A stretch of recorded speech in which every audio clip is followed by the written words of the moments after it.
Assalamualaikum warahmatullahi wabarakatuh. Selamat datang ke rancangan kami, rancangan BTZ. Dan macam biasa, rancangan ini ditajakan khas oleh teman-teman kami dari Hartana Bros. Okay, dah 15 tahun berkecimpung dalam arena jual beli rumah, dan jika ada apa-apa hal, ada apa-apa masalah, hubungi mereka atau lungsuri laman mereka atau social media di Facebook, IG dan sebagainya. Hartana Bros, your property matters. Alhamdulillah. Another matter that is also important is that this video is a collaboration with GRTV. Wow. It's also a part of Global Ihsan Relief. Speaking London. Kenapa bawang putih tiba-tiba kan? Speaking London. So kita memang dah Alhamdulillah sangatlah bersyukur dengan this collaboration. Mudah-mudahan banyak Alhamdulillah, banyak insyaAllah. kebaikan insyaAllah. GRTV. GRTV, yes. An important project that they are also running at Global Ihsan is Care for Single Mothers. Oh, Satu insyaAllah. usaha di mana mereka cuba untuk membantu ibu-ibu single mothers di dalam raising their children, and I think that is a matter yang important to care for. Dalam Singapore ni banyak sebenarnya Of single course. mothers yang memerlukan kepada bantuan dan pertolongan dari sudut apa-apa pun lah, financial and moral dan sebagainya. For those who are interested in partake and supporting this particular cause, Care for Single Mothers, do lungsuri laman globalihsanrelief.sg /care for single mothers. Masya Oh, Allah. Wah, halian tak cakap Arab pula. Jangan. Kita tak ada bahasa lain yang kita boleh. Boleh Arab bahasa ya, Arab? tunggu. Saling berkata. Arab tengah download. Bahasa French lah, bahasa French. French. You tahu tak tahu? Apa? Tak tahu French? French. Tak Bodoh. lah. My brother-in-law French. Yeah, that's what I'm saying. Tak belajar. Tak lah, tak tahu lah. Belum tak laki ke? Belum tak lagi Belum, lagi lah. belum. Nak kena duduk dengan dia berjam lah baru boleh. Pasal dia punya kahak-kahak dia. French kira bahasa perlu kepada Macam dia punya Kekahak kan. croissant. Les comprends. Okay. Il est français. Alhamdulillah. Apa pun kita bersyukur lah dapat berbual bahasa Melayu kan. Tak, stick to Malay sudah. I am Malay. Yes. I am Malay. Alhamdulillah. Alright. Alhamdulillah. Where is our discussion currently? Sambung lagi baik, kita sambung series. Kisah apa? Kisah-kisah Nabi. Nabi Hud. Ya. Last Ujung Nabi Hud punya cerita tu yang kita tak bincangkan adalah apabila keangkuhan itu tidak terbendung, tidak terjaga, mereka terus di dalam keangkuhan, maka azab Allah Subhanahu Wa Taala itu turun. What is also important to note, dalam banyak kisah-kisah Nabi-Nabi memang ada azab di ujungnya tu lah. Betul. But tak pernah ada azab yang Allah turunkan itu secara serta-merta. Ya. Biasanya Stages Nabi tu datang dengan cakap elok, dengan bawa hujah, dengan bawa explanation, dengan memberikan kebaikan, menjanjikan banyak benda-benda elok. Bila hujung tu memang kau nak degil lah juga, barulah terima. Macam dia meminta lah. Dia Betul. meminta azab tu. Dan Allah pun hantar pada penghujung kekufuran. Maybe dah tak ada cara lain kot untuk nak ajar orang.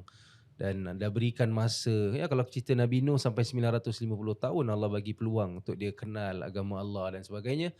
Tapi sehinggakan mereka dihantar azab pun masih lagi tak beriman. Betul. Masih Ini lagi tak ini beriman. rahmat Allah lah. Maksudnya Allah SWT. Allah itu tidak tak nak sangat mengazab orang lah. Ya. Kecuali mereka tu memang, kita kadang-kadang kalau dengan budak-budak kan, ni jauh lah, ni bukan azab lah. Tapi maksudnya kita bila nak Punish orang nak punish budak-budak ke, nak disiplin budak-budak, kadang-kadang kita cepat lah, macam sekali dua kali cepat melata. Pak gini ni apa maksudnya beri lah. Tapi Bahkan para anbiya juga. betul. Para anbiya kalau ikutkan mereka boleh doa pun serta-merta Allah boleh hantarkan azab tu. Tapi kesabaran mereka dan Allah SWT mendidik mereka untuk kira believe in the process lah. Proses nak merubah hati orang, memberikan hidayah ni bukan susah. Dan bahkan orang boleh je minta Allah untuk kasih semua yang bersama mereka tu beriman. Boleh je. Tapi Allah SWT memberikan kita peluang lah. Allah berikan pada mereka peluang untuk kenal, untuk ikut apa yang diajarkan oleh Nabi-Nabi. Tapi I tengok macam lepas cerita-cerita ni, I can imagine how sibuk dan busynya si iblis ni. Wah, you masih Dia dengan busy Iblis, betul lah. Busy ya. Busy. Dia busy gila sih. Dia betul, dia kacau orang. On lah kita. On and on. Kalau kita boleh nampak dia punya group dengan mata kita sendiri. Kau busy sih. Everywhere. Betul. Dia macam dah buat perjanjian dengan Allah yang dia akan hasut. La ruyan lah. Dia akan la ghuyannahum wala amurannahum. Dia akan hancurkan kita dengan arahan-arahan dia, dengan hasutan-hasutan dia. Itu satu macam ugutan untuk Allah SWT. Seakan-akan dia berbual dengan Allah, dia tahu yang Allah SWT boleh je hancurkan dia. Correct. Tapi dia macam keangkuhan dia tu, dia kata tak apa. Kalau macam gini aku akan hasut hamba-hamba kau. Aku duduk kat jalan manusia. Aku akan hancurkan mereka lah. Ya. I teringat tadi you cerita pasal apa namanya, Allah tetap memberikan rahmat, tetap tunggu Ya. tak azab. Antara yang menarik bukan dari sudut kuasanya Allah, tapi dari sudut Nabi Muhammad sallallahu alaihi wasallam. Sallallahu alaihi wasallam. Cerita popular, cerita Taif. Ya. Bila Nabi Yes, itu of course. lepas dianiaya di Taif, dilayan dengan begitu biadab daripada orang Taif tu, kan ada riwayat yang sebut malaikat turun. Jibril saya yang tak boleh angkat.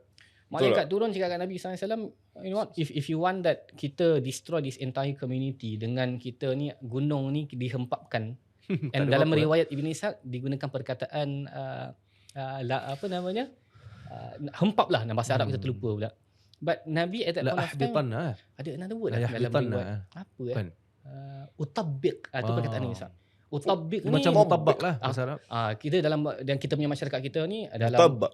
murtabak tu kemungkinan datang Sorry, perkataan sorry. tu lah, because it's layer after layer apa. Ya, sebab dalam bahasa Arab pun kalau mutabak orang is mutabak. Oh, is it? Kat Saudi mutabak. Oh, Saudi ada murtabak? Ada mutabak. Oh, okay. So mutabak. Ada murtabak? Ada, Jordan pun Oh, ada kan? dia ada? Kita tak ada. Ada. Tak ada ke? Cuma tak popular lah. Biasa kita mansaf. Kita Mandi. fatair. Murtab. Tapi dia tak ada mur lah. Tentu Oh. siapa yang adakan mur tu kan. Cuma Tapi dalam riwayat tersebut kan, bila at that moment, you bayangkan kalau ada orang buat jahat kat you, malaikat tiba-tiba turun cakap, kau nak tak aku empap ni geng ni. padahal Kalau- anytime ya. Padahal Kalau- anytime je. Betul lah. Kalau nak ikutkan kita punya marah, dah tak Dah. payah tunggu malaikat pun. memang kasih murtabak lah tu kan. Betul? Tapi dalam riwayat ada dua riwayat lah. Satu riwayat yang tak berapa kuat sangat, Nabi sebut Allahumma hadi qaumi fa innahum la ya'lamun. Betul. Doa tu menarik tau. Ya Allah, kau berikanlah hidayat kepada kaum aku. Berarti apa pun orang buat kepada Nabi, Nabi still anggap mereka itu adalah kaum Nabi. Masya Allah. Kita kalau orang buat jahat kat kita excommunicate people apa? Ya, Tak terus berguna dengan terus orang. reject ya. Kan? Nabi tak tahu. Allahumma hadi qaumi fa innahum la ya'lamun. Fa'innahum word dia fa'innahum la ya'lamun. Nabi kasih excuse lagi. Ah, Oh, the reason orang ni that they tak are doing tahu. this because orang tak tahu. Kalau orang tahu, they would not have done this. Ya. Ini Subhanallah, yang Nabi-Nabi adalah. Right? Rahmat Susah dan saya kasih nak sayang capai. seorang nabi terhadap kaumnya tu sangat apa ni? Dicemburui ya. Betul. Benda yang kita susah. Kadang-kadang kita bila marah pun kita terlupa kan. Kita macam sudahlah kau bukan anak murid aku lah. Simple lah kan. Merajuk lah, Merajuk dan sebagainya. Tapi bila tengok pada ni, tapi inilah antara hikmahnya kenapa Allah turunkan Al-Quran tu secara munajjaman. Dalam Al-Quran Allah katakan kadzalika linuthabbita bihi fuadak. Turunnya Al-Quran tu secara bukan full Allah turunkan Sikit-sikit. ikut lokasi, ikut situation, keadaan dan sebagainya untuk nak memberi kekuatan kepada hati Nabi SAW. Jadi bila Nabi datang satu ujian, Allah hantar satu ayat. Seakan-akan macam memujuk Nabi. Bayangkan kalau you manusia pujuk you dah okey Allah yang pujuk you tau. Betul. Ini Tuhan yang memujuk. Manusia pujuk kena tengok siapa juga. Tengok juga. Kalau dia Tengok orang pujuk, lah, tengok orang. pujuk dia tak ikhlas kan macam Janganlah merajuk kita. ala kulli hal apa pun kita teruskan kita punya series InsyaAllah dengan kisah yang seterusnya iaitu kaum Saleh ataupun kaum Thamud. Thamud. Kaum Thamud Allah Thamud SWT bin sebut Nabi Hud dengan Nabi Saleh ni dalam Al-Quran selalu digandingkan bersama. Okay. Wa ila Adin wa ila Thamuda. Cerita dia lebih kurang dekat-dekat sebab kisah yang berlaku daripada mereka tu banyak berlaku di tempat yang lebih kurang sama Dan tema dia tema, tema yang dia sama. Mereka ni antara orang-orang yang kuat, orang-orang yang hidup di padang pasir yang boleh mengukir daripada gunung-gunung menjadi rumah mereka. Nak tunjukkan betapa kuatnya mereka. Allah kata wa kanu yanhituna minal jibali buyuta. Apa engineering punya information yang Subhanallah, ada. Itulah pasal. Kadang tengok macam Petra sekarang kan. Dia tengok macam how is this even possible Apa, kan? renovation company mana? ID mana? Itulah ID pasal. badan. Betul. Ini mau panggil Thamud punya renovation lah. Siapa yang nak buat company renovation? Jangan. Namukan. Buat boleh, jangan jadi angkuh macam mereka je. Sih. Jadi itulah kita pun teruja dengan apa yang Allah berikan. Nak tunjukkan, kenapa Allah nak tunjukkan diorang ni hebat sangat? Sebab tingginya teknologi diri mereka tu, tapi masih lagi kufur pada Allah. Semua yang Allah berikan pada mereka daripada sudut akal, untuk dia fikir, untuk dia tahu macam mana nak jadikan rumah. And not only dekat Jordan benda-benda tu ada Kira dekat luar-luar Jordan pun, even dekat Saudi pun ada juga yang dibina daripada gunung ganang. Maknanya dia teknologi dulu, and you boleh nampak rumah-rumah orang besar. So yang hidup pada zaman tu orang-orang besar lah. Takut pula sekarang reflect to today's world pula. Ya. Kalau sekarang kita dah boleh cari segala information dekat handphone kita. Ya. Easy, it's as easy as that. Just a Klik lah. klik aja. So takut benda tu boleh build up to say that okay, now I'm smart. I don't need Allah, I don't need anybody else. You know, takut tu benda overlap iman kita kan. Betul. I think macam you cakap tadi pasal building-building yang dah jadi skyscrapers. Kadang-kadang macam ni pun secara indirectly diorang dah rasa yang diorang ni angkuh lah. Yalah, diorang dah challenge each other sih. I mean, challenging each other dah boleh nampak sih Burj Khalifa. kadang-kadang macam nak challenge kuasa Allah juga. Tengok dah sampai kat langit, dah sampai kat awan dan sebagainya. Tak tahu apa niat orang buat tu, tapi lebih daripada kita faham lah. Benda tu adalah tidak lain tidak bukan memang nak compete dengan each other lah. Dia ni buat tinggi, aku buat lagi tinggi. Malah ini yang specifically Nabi sebut kan dalam hadis Jibril. Betul. Di antara tanda kiamat adalah bila ada orang-orang yang awalnya mereka itu miskin, tak ada kasut dan sebagainya, tiba-tiba they stumble across upon riches, tiba-tiba yatatawaluna fil bunyan. Nah.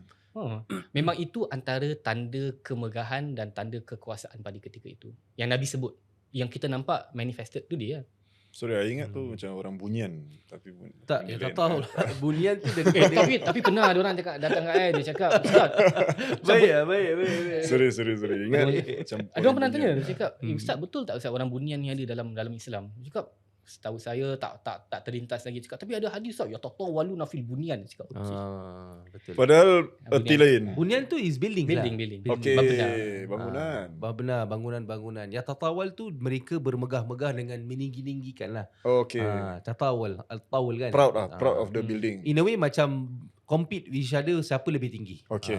Kira Kau siapa- hadis tu keluar Nabi Yes, sebut yes. 1400 tahun babe dulu. specifically Nabi Sekarang dah ada dah benda-benda tu semua. cakap, takut every orang compete dalam Uish. jenis world records ke apa kan. Walaupun orang tahu kan kadang-kadang orang cakap janganlah tinggi-tinggikan takut di kiamat makin dekat. Yes. Tetap akan ada juga. And ada ulama-ulama use that approach tau. Kan? Dia are very wary of building ni jangan tinggi-tinggi sangat. Ada. Takutlah kan. Sebab kita You are tahu fulfilling the prophecy. Nabi dah fulfilling, sebut tu ya, macam betul. kita dah orang kata Dah anytime say merealisasikan betul. benda yang Nabi dah predict pada zaman tu kan. Wallahu alam, mungkin ada yang bina dengan bermacam-macam niat lah kan. Tapi benda tu akan ada juga. Akhir zaman benda tu akan ada dan wujud dah sekarang ni. Tapi kira juga ada tak orang yang bina tinggi-tinggi dia cakap tak lah ni tawaduk. Betul. Makin tinggi kita makin dekat dengan Allah. Ada. humble bragging Okay, balik ke kisah Balik pada hamba Thamud. tak lah jangan. Thamud. So Apa yang kita dapat kisah dalam she camel Naqa. camel. An-Naqa. Is it? Cerita Nabi Saleh ni Allah sebut dalam surah Hud juga. Surah Hud. Okay. Surah Hud juga berserta dengan kisah Nabi Qaum Ad. Jadi seperti mana kita tahu Allah SWT menceritakan bahawa mereka ni pun dalam keadaan sesat. Okay. Di mana Allah menghantar kepada mereka seorang Nabi yang dinamakan sebagai Nabi Saleh. Nabi Saleh ni seperti nama dia lah, orang yang soleh. Soleh sih. So mereka ni dah bertahun-tahun lah bersama Nabi Saleh, tak beriman dengan Allah Subhanahu Wa Taala. Sehingga kan Nabi Saleh mengatakan kepada Allah, ya Allah, kau berikanlah aku satu macam sign lah, Petunjuk. kepada mereka. Tanda kepada Tanda, mereka. okay. Supaya yelah aku dah buat kerja macam gini pun orang tak beriman. Kau bantulah aku dengan berikan satu mukjizat supaya mereka lebih yakin dengan apa yang aku nak sampaikan. Allah SWT pun berikan satu mukjizat, iaitu memberikan kepada kaum Thamud ketika itu adalah naqah. Allah sebut dalam Quran, hadhihi naqatullah. Ini adalah unta milik Allah Subhanahu Wa Taala. Maknanya dia unta ni Special, adalah satu cabaran lah. Maknanya dia ini Allah punya, bukan milik siapa-siapa. Yes. Hadhihi naqatullahi lakum ayah. Sebagai satu ayah, sign, petanda bahawa inilah mukjizat yang nak tunjukkan Allah Subhanahu Wa Taala itu wujud, Allah Subhanahu Wa Taala itu Tuhan kita dan sebagainya. Yes. Fadharuha ta'kul fi ardillah. Biarkanlah dia hidup macam biasa, makan daripada tanam-tanaman, wala tamassuha bisu. Jadi dalam riwayat mengatakan para penduduk yang hidup pada ketika itu dibolehkan kepada mereka untuk mengambil susu, memerah susu daripada naqah ni. Okay. Dia boleh ambil istighfar daripada kebaikan daripada naqah, wala tamassuha bisu, jangan bunuh dia. One condition, jangan bunuh. Maknanya dia kau boleh ambil kebaikan yang dia diberikan. Maknanya kau Okay. boleh dapatkan susu, apa-apalah selagi mana kau menjaga dia. Dan Allah kata pada akhir ayat tu, fayakhudhakum adzabun alim. Kalaulah benda jahat yang berlaku kepada naqah ini, unta betina ni, maka aku akan memberikan kepada kalian azabun alim. Ush. Azab yang pedih. Jadi ini dia punya apa ni orang kata simplified untuk kita faham apa yang sebenarnya kisah Nabi Saleh yang berlaku lah pada ketika ini. Maknanya diorang betul-betul tak percaya dengan Nabi Saleh sampai nak kena bawa turun naqah. Tapi akhirnya terbunuh tak naqah tu? Maka diorang bunuh naqah tu.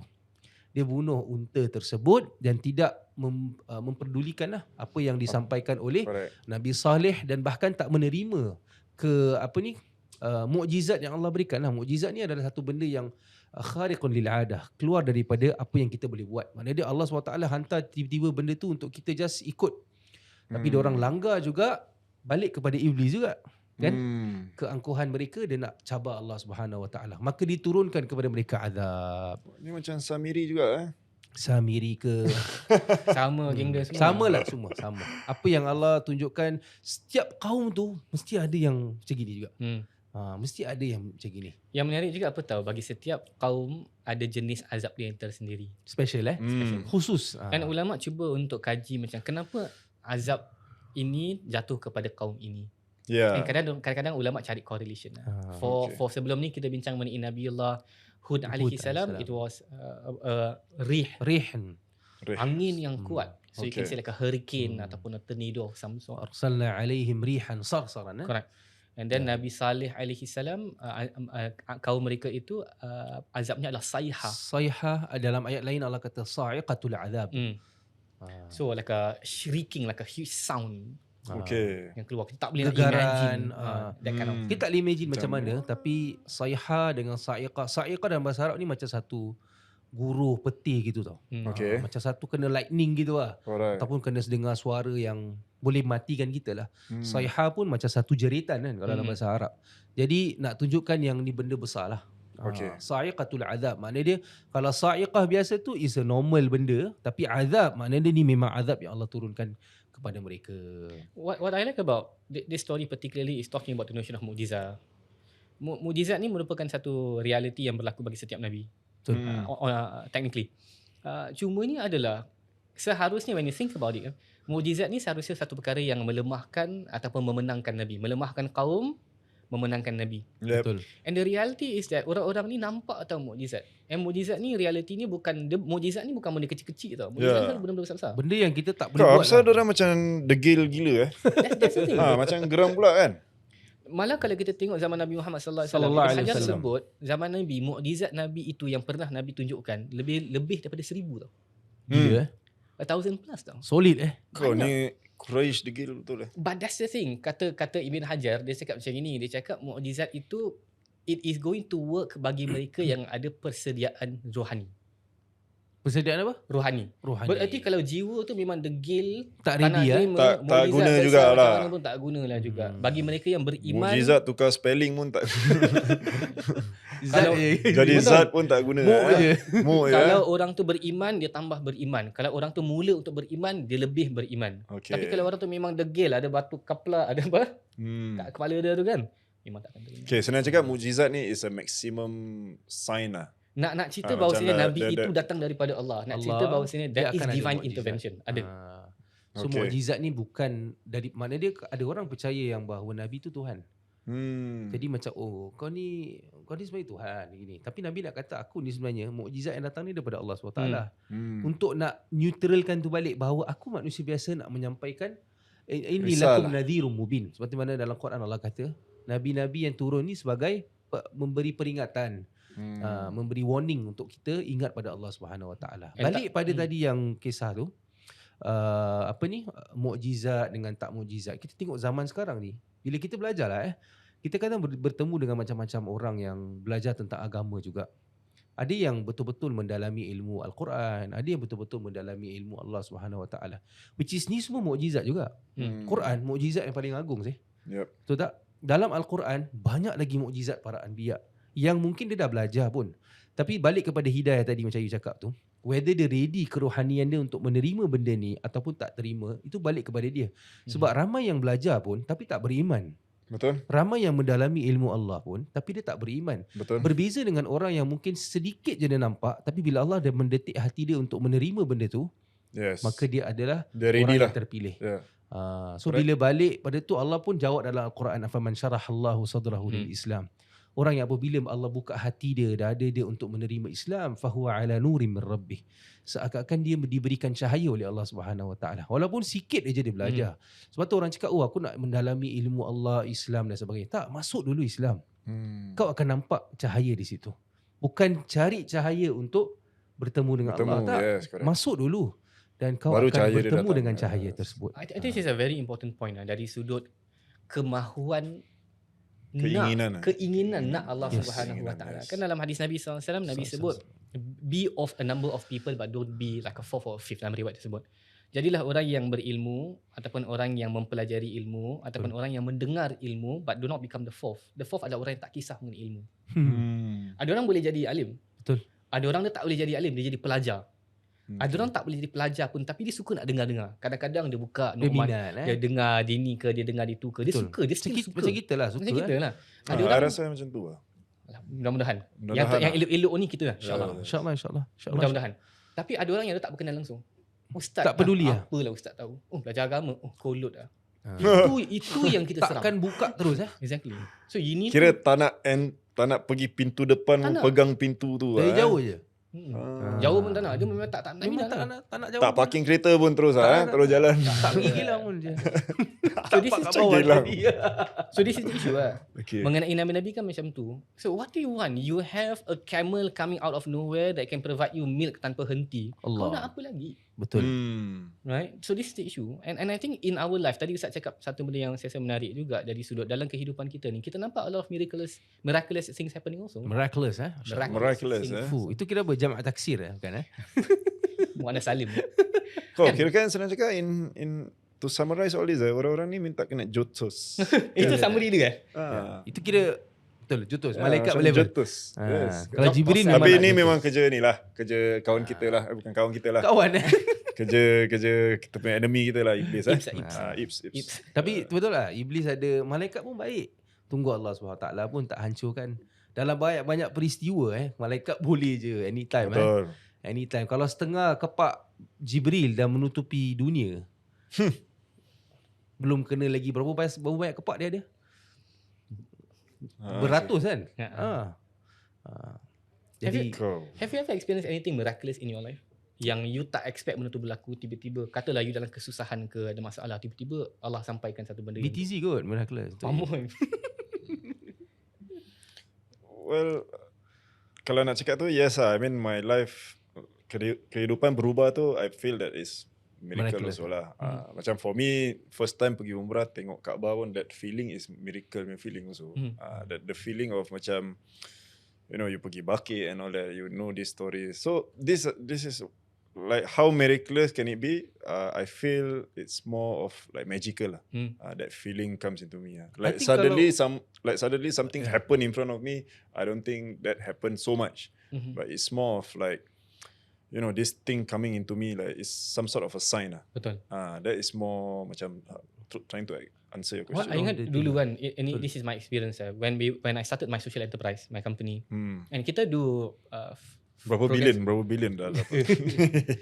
we do kita ajar billion. kita ajar agama and largely it's free also. Alhamdulillah. And when we wanted to fund for a building, dia payah betul lah. And then we went around. I remember sitting down with a friend of mine. Ni kira mengeluh lah. Dia cakap kat kawan I ni, dia cakap ada tak orang kat ni boleh campak 20,000 ke 30,000 ke. Lepas tu terus sejalan lah. Dia was not like literally. And member I ni cakap, ada, aku rasa ada. And I didn't believe in him. So we started to raise funds. Like a couple of days after that, ada satu orang perempuan ni, and may Allah honor her soul, datang kat kita, literally signed a $30,000 check. After a week, she passed away. Subhanallah. Literally. And kalau I Really, cerita orang tu, you may even know.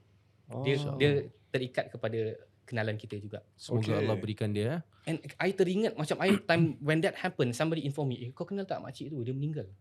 I literally macam shaking lah. Shaking Because that exact words that I said, ada tak orang yang datang kasih 20,000, 30,000 untuk dakwah, lepas pergi.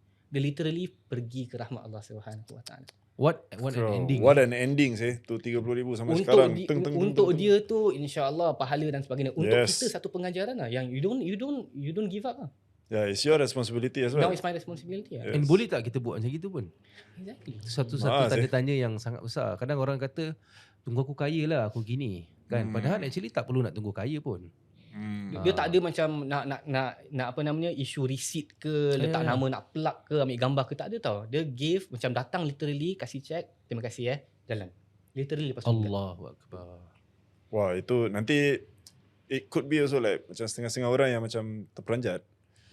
Then they could go home and tell others like, tu mungkin malaikat sih. Kan? They could use these stories as like macam Tu insyaAllah podcast baru kita boleh buat. Siapa malaikat? Kisah-kisah ajaib kan. Kisah-kisah ajaib lah. Tapi balik Yes, pada yes. mukjizat kita yang kita teruja dengan mukjizat-mukjizat yang Allah turunkan Macam mana tadi Ustaz cakap macam mana naqah unta tu boleh datang serta merta daripada Allah SWT. Khusus Allah kata naqatullah, ini adalah satu petanda yang Allah khususkan untuk kaum Thamud kan ketika itu. Dan yalah, balik kepada mukjizat, sampai ke tahap mukjizat pun orang dah tak boleh percaya. Dan I think sampai sekarang pun mungkin dah banyak dah mukjizat dah. Dah banyak dah berlaku dengan para anbiya. Mungkin zaman tu orang tahu satu je ataupun yang berlaku pada kaum dorang lah. Tapi sekarang you have plenty, you ada banyak mukjizat yang datang kepada para anbiya semua dalam Al-Quran. Even bukan dalam Quran aja, dalam buku-buku lain pun dah disebutkan. Tapi masih lagi orang tak beriman kepada Allah SWT. Betul. Baik, nak tanya soalan lah. Yes. Ini personal sikit lah. Kan. When was the time that you decided that you wanted to further understand the Quran?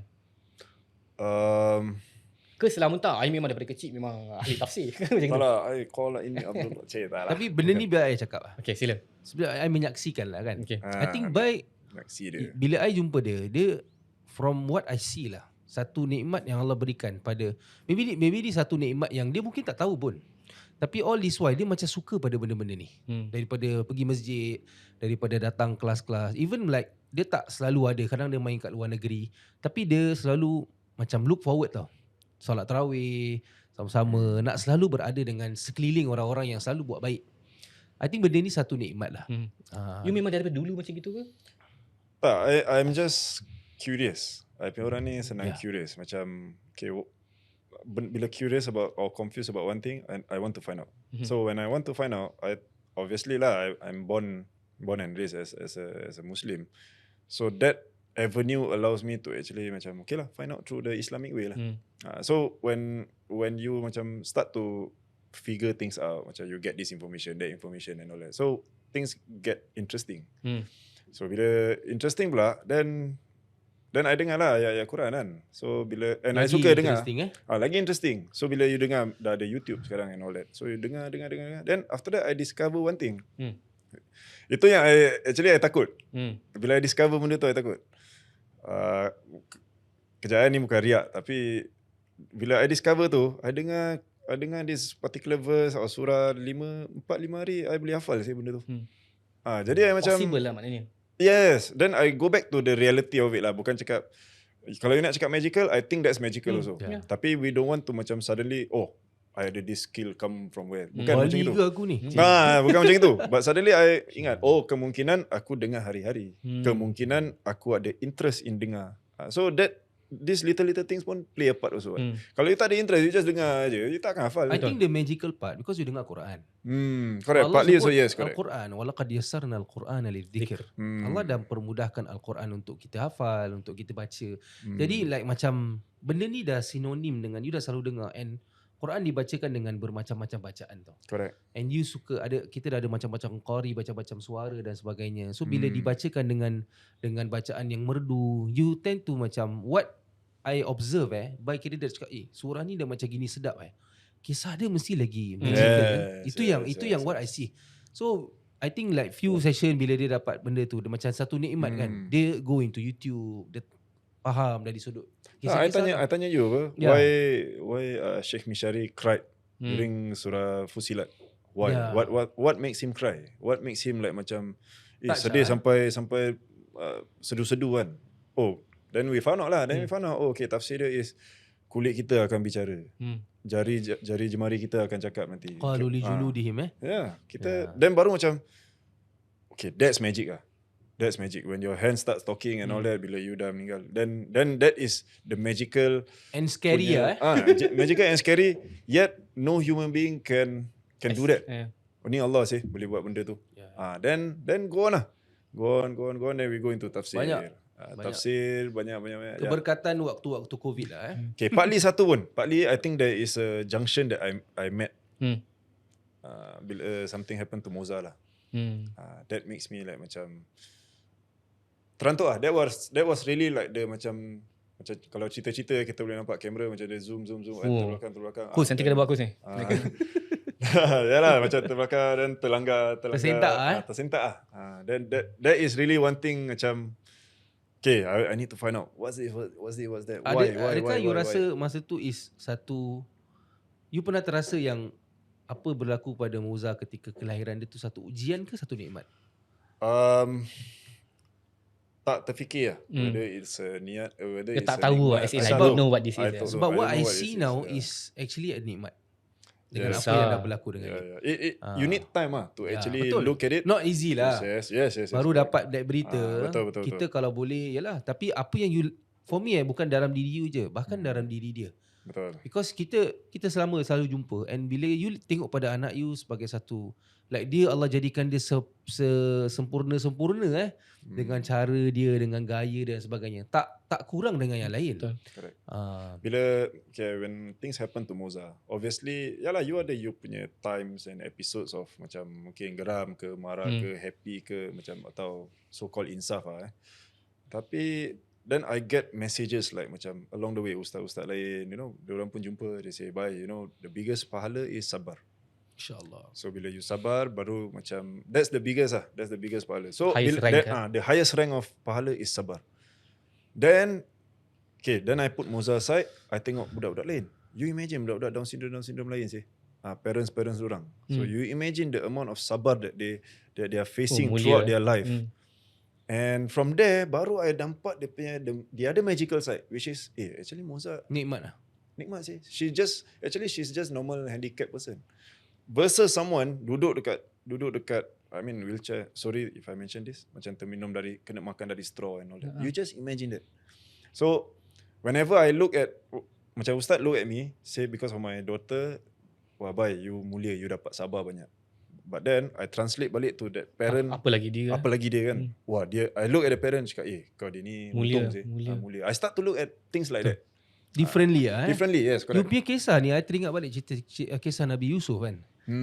Kira waktu kita Nabi Yusuf sebut dalam Allah mention about cerita Nabi Yusuf, qala rabbis sijnu ahabbu ilayya mimma yad'unani. Ya wahai ya Allah, sesungguhnya penjara ni lebih baik untuk aku. Yes, correct. Daripada aku di luar. Correct. Sebab dia tahu yang ketika itu kat luar pun tak selamat untuk dia. Sebab Nabi Yusuf antara nikmat yang menjadi satu keburukan bagi dia is kehandsomean dia tu. Ya, betul. Ada orang boleh macam gitu. Aku punya ujian hidup ni aku handsome sangat. Kan? Irabak apa handsome kita.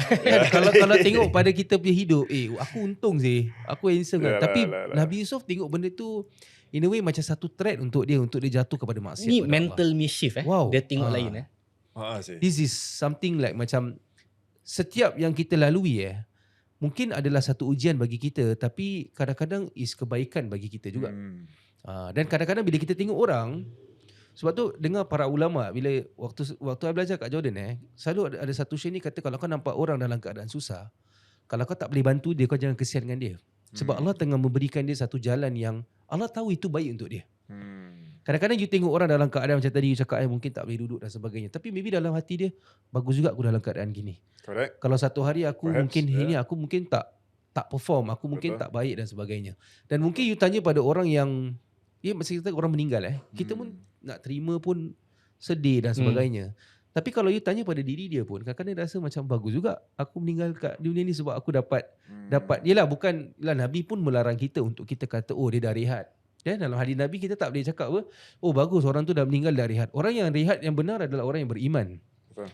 Jadi maksudnya kalau dia betul-betul beriman, maka dia betul-betul rehat daripada mafsadah dunia ujian yang dunia yang adalah sekarang ni. Correct.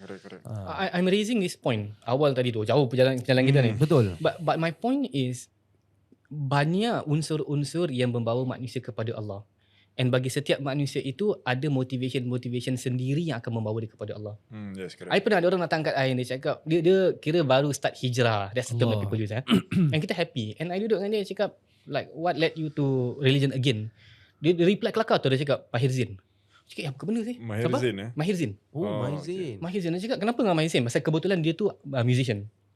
So dia incline towards music kan. Bila dia dengar lagu-lagu Mahir Zain, dia cakap kena dengan aku lah, click. Yes. There was this particular lady, dia British, duduk kat Singapore. And I did a particular program back then pasal diet in Islam. Okay. Dia vegan, dia vegetarian, very health conscious. Dia belajar pasal nutrition, dia educate people pasal nutrition. Dia duduk belajar, kita baca a section of Syama'il Muhammadiyah mengenai pemakanan Nabi. Dia cakap, ini merupakan diet yang paling bagus aku pernah dengar. Aku tak pernah serious, dengar Walaupun cara dia diet. dietitian Apa dia? Walaupun dia memang dietitian lah. Dia memang belajar benda tu. Masuk Islam. Subhanallah. Pasal diet je Pasal diet. Really So, kadang-kadang that's magical actually. Itulah. Yeah, Itu yang cakap. Ada that's orang masuk magical, Islam yeah. pasal siapa? Mahir Zain. Ada orang masuk Islam pasal apa? Pasal diet. Yeah. Different things in life will lead you to Allah. Kita sebagai orang luar yang kita tengok orang ni, our job is one thing. Facilitate people to Allah dengan cara apa pun. Yes, correct. Kadang-kadang kita ingat, aku kenal Allah melalui jalan ini. Dia bagus untuk kau. Yes. Kemungkinan dia tak bagus untuk orang lain. Betul. Ya, kita jangan menyusahkan lah. Kita in a way maksud I, sorry to use the word menyusahkan, because kadang apa, kita terlalu, especially kita lah, culture kita terlalu fokus on Islam is about what tau. You masuk Islam, solat.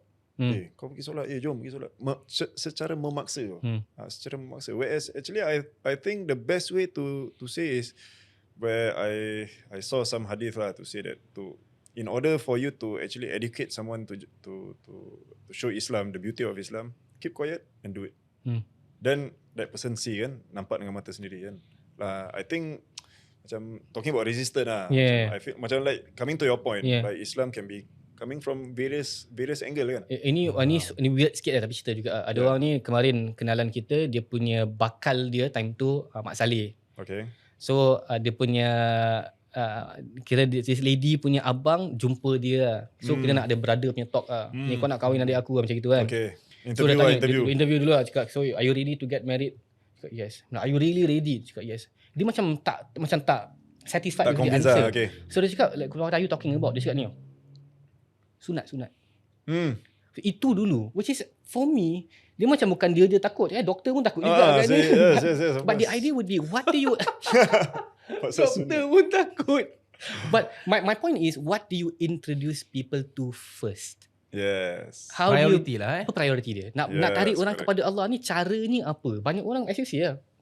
Merimbat sembarang. Tapi benda ni paksa. perlukan ilmu babe. Itu dia. Benda ni that's the perlukan issue. ilmu. Tak semua orang tahu macam mana nak pancing. So, Nak kena tahu ikan belajar apa, lah, ikan kena sanggai ke belajar. apa, Ikan Kena sanggai. belajar lah. Jadi kita nak kena belajar. Sebelum memancing kita nak kena tahu Jadi, ikat mata kail. Sebab tu kadang-kadang usul dakwah kan. Benda yang kita kena belajar juga. Ya. Macam mana nak dakwah orang. Dakwah ni bukan kita kata Quran hadis tu tak perlu. Yes. Kadang orang belum tahu pun Quran hadis tu apa. Correct. Orang belum tahu pun solat tu apa. Jadi kita kenalkan mereka dengan benda yang dia senang nak relate. Yes, betul. Senang dia I nak agree. kau tahu tak Islam sebenarnya boleh. Paling senang is kadang-kadang orang yang kurang kasih sayang bila kita bawakan orang dengan Islam, dia rasa diri dia ni macam mana macam dia dibela tau. Yes. Betul lah. Bila datangnya Islam, support kenapa lah, aku bela ada support. Islam walaupun aku belum amal Islam, tapi aku rasa agama Islam ni adalah agama yang membela nasib aku. Itu satu benda yang menarik. I have a place in Islam. Jadi Jadi rasa macam aku tak ada betul, place in Islam. sama juga orang-orang macam kita tengok orang-orang miskin merasa mereka ni ada tempat yang sangat besar dalam Islam sebab kita bayar zakat. Yes, correct. Kita digalakkan untuk sedekah dan duit-duit ni disalurkan pada mereka. Ini satu tempat yang dikhususkan untuk orang-orang mereka. Jadi banyak juga yang lain orang-orang yang mungkin rasa macam ditindas. Islam membela. Zaman jahiliah dulu wanita ditindas. Yes, Wanita correct. dibunuh. Wanita dijatuhkan martabat. Orang-orang Yahudi kalau isteri mereka ni dalam keadaan uzur, haid, dia halau rumah. Kau jangan berada dalam rumah. Islam kata okey. As long as kau tak bersama dengan aku, kau adalah suci seperti biasa. Jadi benda ni yang kadang-kadang kita kena put into places lah. Ya, tahulah tempat yang bila betul. nak. Betul kan? Dan benda ni perlukan ilmu. Sebab tu exactly. nabi-nabi yang datang pun Allah memang hantarkan kepada mereka ilmu untuk tarik. Dan setiap nabi tu dihantarkan, contoh kenapa Nabi Muhammad dia turunkan kepada orang Arab. disebabkan Nabi Muhammad berbicara dalam bahasa Arab. Dia understand culture Keadaan mereka. inna anzalnahu Qur'anan Arabiyyah. Allah kata kenapa Allah turunkan Al-Quran tu dalam bahasa Arab? Khususnya untuk orang dia. Kalaulah dalam bahasa Arab diorang tak boleh beriman, you berbual Melayu, lagi lah orang tak beriman. Sih. Jadi duk semua. ini semua cara Mangkuk lah. mangkuk ayun. Mangkuk ayun. So kita balik kepada kisah kita yang pada awal tadi. Macam tak, dah jauh kan. Sorry. Finish this. Imagine ustaz datang kat anak murid. Cakap, ya Fulan bin Fulan, aku mangkuk dengan kau. Kadang-kadang boleh work ke? Dia tengok Tak crowd mana boleh, kan. tak Dia tengok boleh. crowd ke. Yes. Cuma ada orang kata kau jangan ikut Kau sangat kasar crowd. sih bahasa Melayu. Okay, that's why Arab lah. Okay. Mungkin permulaan. Yes. Permulaan tu boleh. Tapi kalau lama-lama ustaz tu lebih mangkuk daripada ustaz daripada murid dia kan. Dah jadi periuk. So janganlah jadi mangkuk terus naik upgrade jadi periuk pula. Yes. So make it a point yang kita mulakan kita conversation ikut sama style dengan orang supaya orang tak awkward lah. Okay. Ni Sambung. cakap macam senang tapi Yes. Sambung penghabisan ni. Dah habis. Dah habis eh? Dah habis. Sambut. Jadi kesian juga topik pasal Nabi Soleh ni. Oh, okay. Cuma apa yang kita boleh belajar lah. Kita nak buat benda ni sebagai santai. Bukan kita nak ceritakan seluruhnya. Oh, yes. Kita just nak fokuskan yang yalah ini apa educational kisah-kisah. element yang kita boleh belajar dari sini. Walaupun diturunkan satu mukjizat yang begitu besar. Kerana kita dah nampak mukjizat ni ada depan mata kita. Tapi tengok macam-macam orang yang hidup pada zaman ni pun dia tak beriman. And dia tak try untuk beriman kepada Nabi Saleh. Dan kita yalah nak berubah ni bukan kita menunggu tau. Kerana Allah SWT sebut innallaha la yughayyiru ma biqaum. Kalau kita nak cari perubahan, kita kena mulakan perubahan tu. Kita kena cari jalan dan sebagainya. Dan kita Allah SWT tak akan ubah kita. Jadi sampai Allah hantar satu naqa, Allah hantar mukjizat, ini dah extreme level lah. Correct. Allah dah try the best. Tapi kalau orang tu tak beriman, anzartahum am lam tunziruhum la yu'minun. Kita beri peringatan, tak beri peringatan, mereka tetap tak beriman. Wal iyadu billah. Sampai sini sahaja kita punya topik pasal Nabi Soleh. Panjang. Dan semoga kita bertemu lagi pada episod-episod yang seterusnya. Wassalamualaikum. Ciao.